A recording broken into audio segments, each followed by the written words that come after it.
जानोगे। तुम यूहन्ना हाँ। 8 का 32 ना। जी 32 जी, ठीक है हाँ। तुम सत्य को जानोगे और सत्य तुम्हें स्वतंत्र करेगा। क्या लिखा? और सत्य को जानोगे और सत्य तुम्हें क्या करेगा? स्वतंत्र करेगा, आजाद करेगा। आमीन आमीन। और सत्य क्या है? प्रभु यीशु सत्य मसीह है का वचन। प्रभु यीशु मसीह का वचन। इसलिए वो कह रहा है कि अगर तुमने जैवन से बढ़कर होना है ना, तो सत्य को जानना बड़ा जरूरी है।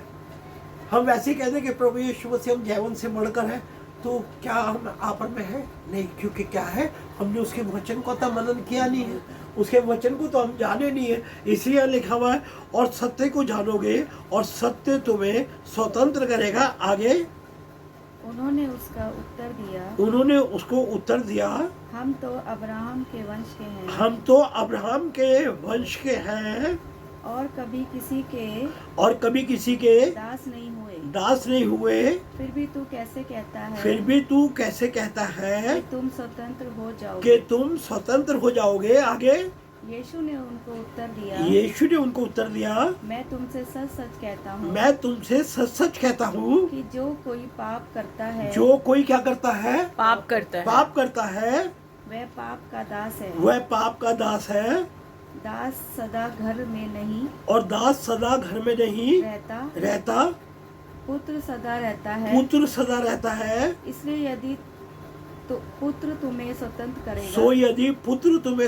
करेगा, तो सचमुच तुम स्वतंत्र क्या होगे? स्वतंत्र हो जाओगे। वचन यहाँ बता रहा है कि अगर तुम पाप करते हो ना, तो तुम पाप के दास हो।